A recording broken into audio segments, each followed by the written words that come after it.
palladium, platinum, copper, all at records last year. David Kudla has been on board with this for a long time, so great call on your part. David Kudla, CEO and Chief Investment Strategist, Mainstay Capital Management. You have been talking about gold for a long time. We saw an incredible move. We hadn't had a 50% year in gold other than this year. The other three were in the 70s, right? In 73, 78, something like that, 78, 79. And silver, by the way, same story. I mean, very few times did we see silver jump the way it did. You have the Hunt brothers who tried to really corner the market, and we saw it up 700%. You had the U.S. Crisis at one point, and so that raised silver. But what now? Because people got really excited. Is there still room to have metals in your portfolio, David? Hi, good morning, Nicole. Yeah, we think so. And it's good that you mentioned the Hunt brothers with what went on back in the late 70s, 1980. Where they cornered the market, manipulated the market significantly. But that's not what this is about now. Now it is about the depreciation or the devaluing of debasing of fiat currencies, central banks moving to gold, significantly buying gold over the past 3 years, up 5 times from 3 years ago.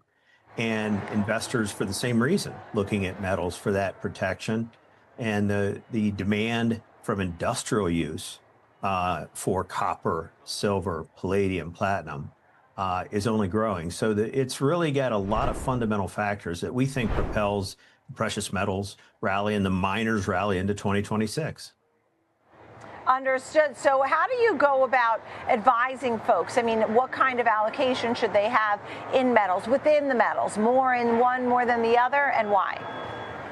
Yeah, so the thing about gold is it's not only doing quite well, adding alpha to our portfolios, but it's non-correlated and to stocks and bonds and has a negative correlation most of the time. So we get that double benefit of diversification in our portfolios when bonds don't look as good for that diversification of our stocks and the return that it's adding.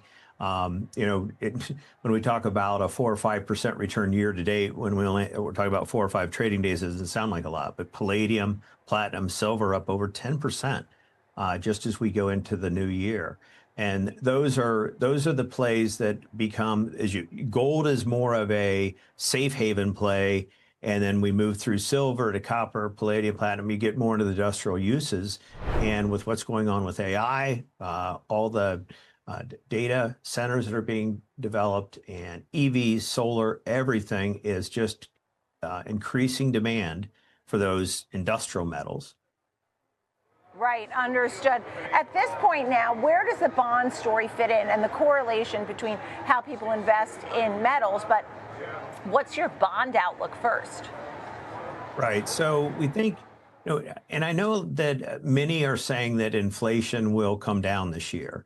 And the long-term structural path or secular path for inflation is disinflation because of the technology evolution that we've gone through over decades now. But we think that there's forces still there. First of all, tremendous amount of supply as the government tries to continue to finance this massive debt that they've amassed mostly over the past 15 years. But and then you have the concern over, again, just the concern over fiat currencies, currency debasement, all that, which leads to more inflation. So we think inflation is not contained. That's problematic for bonds, but what's it good for? Commodities. And in 2022, when we went to commodities, same thing here, where commodities will benefit in an inflationary environment or a stagflationary environment. Bonds suffer immensely. Stocks, it's kind of a mixed bag, but stocks can do well in an inflationary environment. And then when we look abroad, I mean, we have opportunities here at home, but what about other areas, whether it's something emerging markets or where else are you looking? Yeah, so our favorite sector abroad is emerging markets, emerging market equities and emerging market bonds, but primarily emerging market equities. We're talking about commodities and they're commodity exporters. So that's helping. Emerging markets have been undervalued for a while. We had the tariff risk last year, significantly in April. That's now been diminishing more and more. So emerging markets have a lot going for them right now, including a Fed that we expect to be cutting still. And what parts of your calls in the past few years have excited you most, that they really came through the way you had hoped? I mean, I don't mean to tell you to brag, but you know, you saw the vision and why that worked. Does that have the same catalyst now going forward? The thing that we've been most excited about as tactical asset allocators, Nicole, we'll go anywhere, right? We've shorted Japanese government bonds, a trade that since April's up more than 30%. But you know, we'll go anywhere. But our trade that, you know, we just feel very, very good about is what we've done in precious metals and miners. We have a significant overweight, and we're excited about that for 2026 because all those fundamental factors are still in place. Yeah. David Kudla, Mainstay Capital Management. Great to see you, David. Thank you so much. Good luck there.